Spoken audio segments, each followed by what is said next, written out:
morning, boys and girls. My name is Tim Shea. I'm a captain here at the Air Fire Department. I'm in my 26th year in the fire service, and today I thought I'd welcome you into my station, show you one of our newest fire trucks, and talk about what it's like to be a firefighter. 3 reasons why I think firefighting is the best career is A, the ability to help others. Like I said before, when people call 911, that is their emergency, and our job is to go help in that emergency. B is being part of something great, being a team player. I'm just a minor piece in a game that we get to help people with. If I didn't have my team of firefighters with me, I wouldn't be as successful as I am. And 3 is being able to give back. So being able to know that at the end of the day, we've helped someone that may not have been able to help themselves. So as you can imagine, the fire service is a very physically demanding job.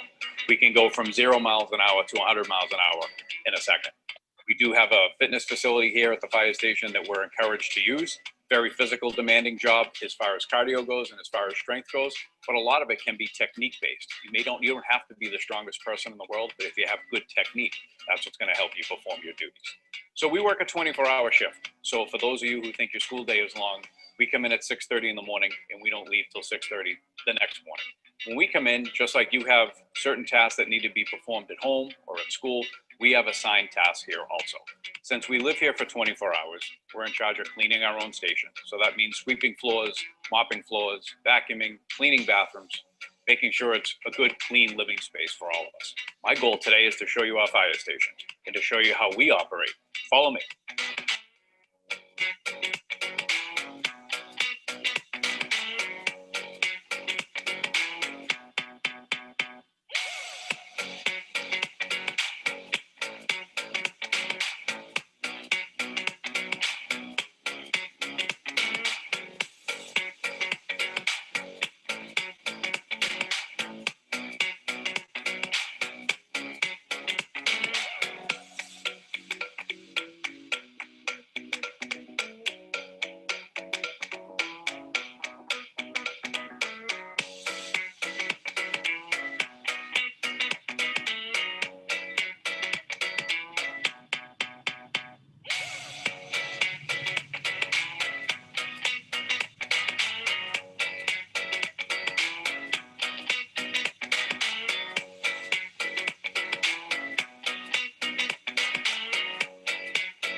So one of the things I wanted to do today was give you a tour of the apparatus that we have here in Air.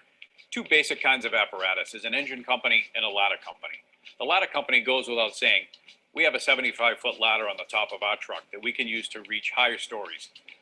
Our engine carries 750 gallons of water. So if everybody can imagine a regular gallon of spring water, this truck carries 750 gallons. And we can use that water quickly if we don't get a hydrant into us that gives us some water. We lay our gear out at the beginning of each shift so that we're all prepared to go. No matter what the emergency is, we bring all our equipment with us on the engine. And it's all laid out in compartments by different avenues as far as what we need for equipment. So for this first one, you'll see that this is the cabinet that's set up directly behind the firefighter. He has access to an extinguisher, some forcible entry tools, a spare air pack for the driver. So what you'll see here is a couple fans. Sometimes people may not be the best cooks and burn a little food in their house, set off their smoke detectors. We can use some portable battery-operated fans and blow that smoke out of their house for them. Let's get on and check out the next compartment. This is a pretty important compartment. One of the terms you'll hear in the fire service is a term called RIT, and that stands for Rapid Intervention Team. That is a group of firefighters who are assigned at a fire strictly to help other firefighters who may get trapped or injured. This compartment contains all the specialized equipment we need to help rescue another firefighter. So when we talk about being prepared for all different kinds of calls we go on, the one call that this one goes on majority of the times is motor vehicle accidents. And when we get to a motor vehicle accident, sometimes someone might be trapped in that vehicle. And our goal is to remove that vehicle from the patient as opposed to removing the patient from the vehicle. In this compartment, you'll see a couple new tools that we developed or that we had purchased with this new vehicle. These are extrication tools, a spreader tool and a cutter tool, both battery operated. So we can take the tool strictly out of the cabinet with a fresh battery and go cut a car.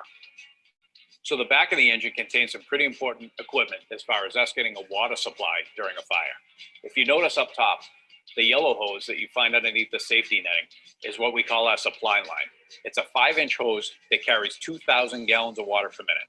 We would use that hose to hook up to a hydrant and supply water to our pump. Just remember, we only carry 750 gallons of water, and depending on what size nozzle we have on the hose line, we could use that water in under 4 to 5 minutes. So it's important that we get our own water supply. Some of the equipment that we have here are valves that hook up to the hydrant and tools to take caps off the hydrant, open up the hydrant, and give us a water supply. You'll notice that our ladders are now contained inside the fire apparatus, where the older trucks, they hung on the side. For safety reasons, keeps them cleaner, keeps them ready for use, and they deploy quicker. This hose right here is what's called a Blitz Gun. That's an unmanned monitor. That's a hose line and a well-sized or good-sized nozzle we can pull off, put on the ground, and that'll flow 500 gallons a minute, and we don't have to commit a person to it. We can set it up and it can stay by itself. Great for hazardous areas such as gas leaks, propane leaks, where we have to protect an area and not commit a firefighter to that dangerous area. So this is the driver's side rear compartment of engine 2, and it carries two specific different types of equipment. The bottom shelf, you'll see two different carts.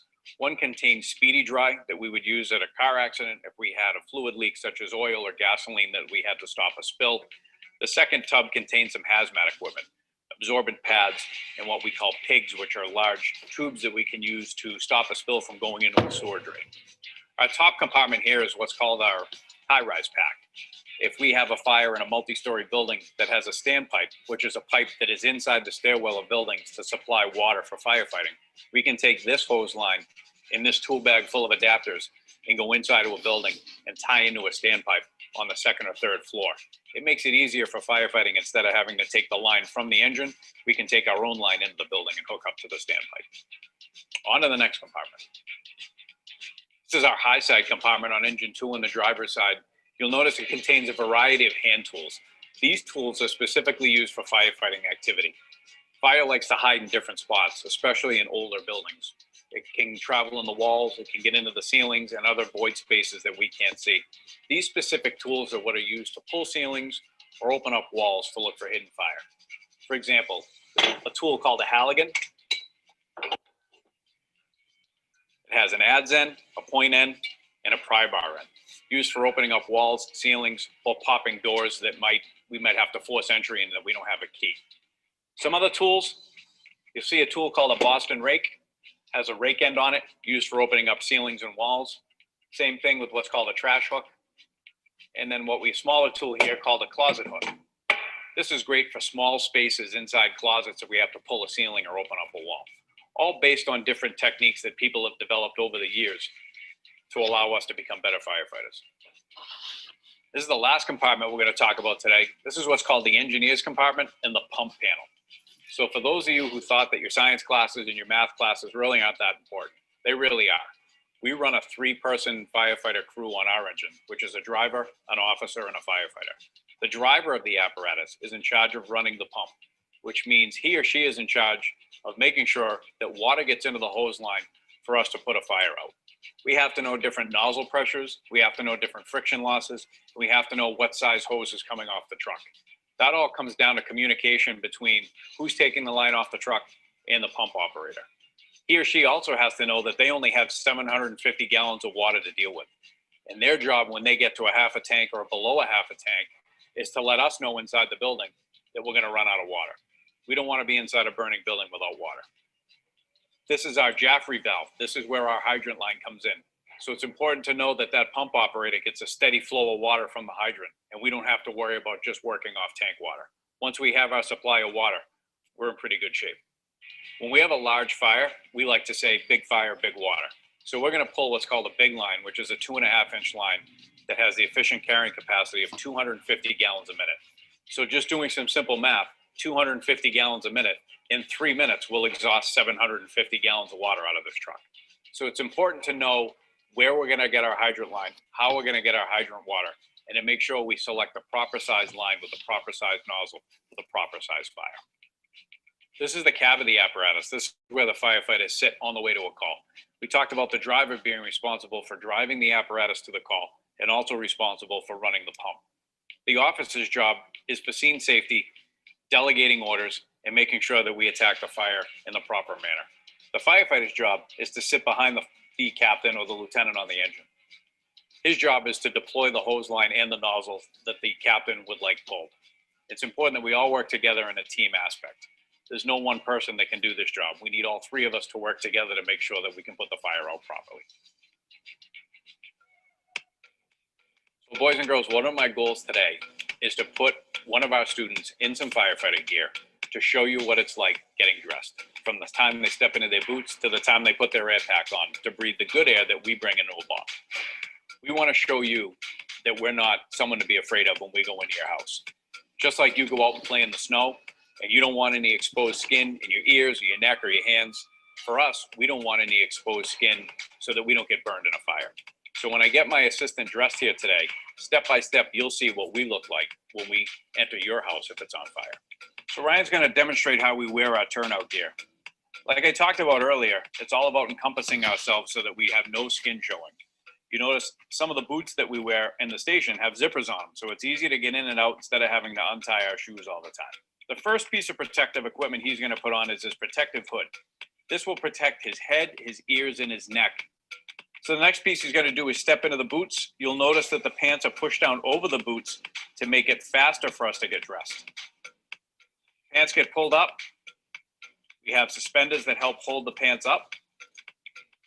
Next piece of equipment to go on would be the coat. You notice that all the gear we wear has reflective striping on it. The reflective striping helps locate us in the dark.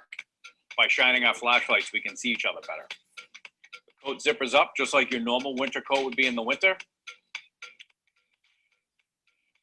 Ryan's going to turn and face the camera. I'll show you the couple of things on the front of the coat. A flashlight so we can see in the dark.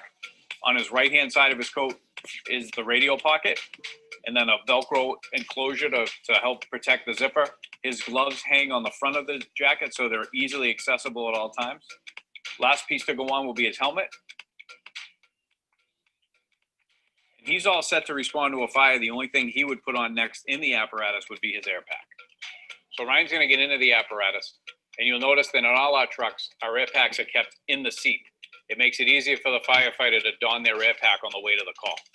We wear a seatbelt just like we would in any other ordinary automobile. And when we get to the scene, we take our seatbelt off and we slide our air pack onto our shoulders. He's going to step off the apparatus with the air pack on his back. And when we hit the street, the first thing we do is adjust our air pack to sit on our back properly by pulling the shoulder straps tight. And then we have waist straps that fasten. If he was going to use the air pack for firefighting, the next thing he could do is turn his bottle on behind him. So these are 45-minute bottles, which means they carry 4,500 pounds of compressed air, not oxygen. And that air could be used as quickly as 30 or 35 minutes, depending on what type of firefighting activity he's doing. Next thing he's going to do is remove his helmet. He's going to don his face piece.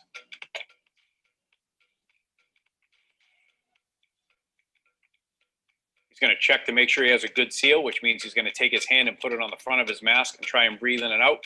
If he can't move any air, then he knows he has a good seal.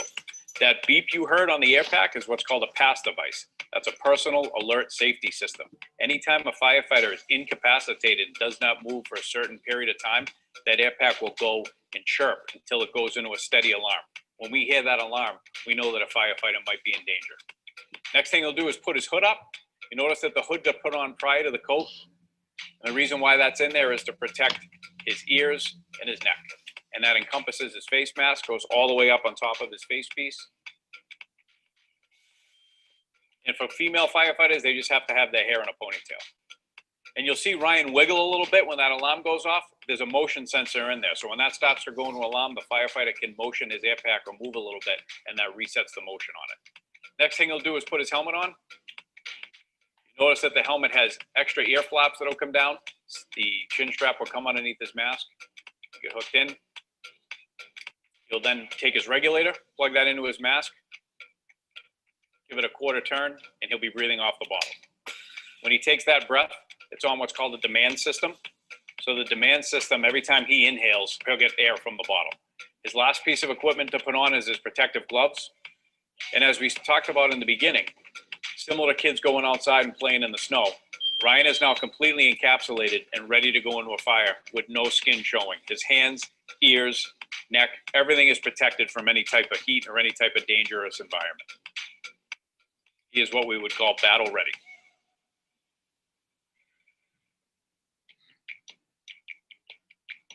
So just another couple fire safety reminders for you children who may have a fire in your house. Remember, get out and stay out.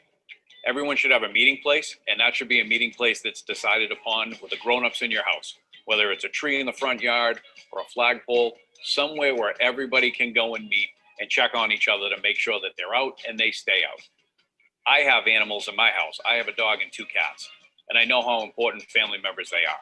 But leave that job to us. When we show up and your dog or cat, some other animal is still in the house, tell us. We'll do our best to go in and get that animal. We're prepared, we're trained, we have the equipment to do it.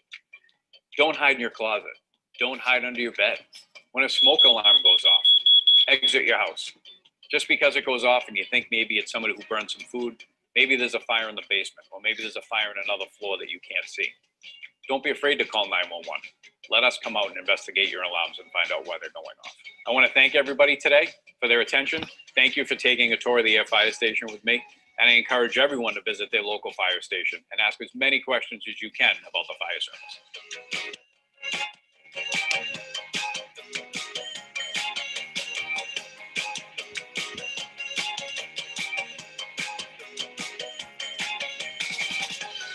All right. So that was our video for you today. Tammy, do you have any questions? Did anybody send anything in?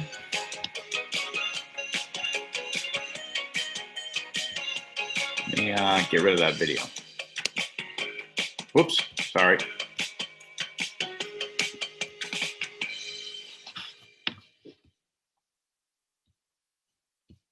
You're on mute. I couldn't hear you.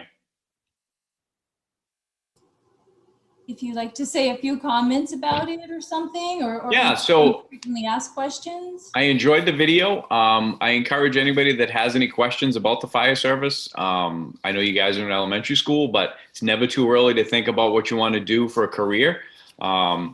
It's a great job. It's very fulfilling. We're able to help people.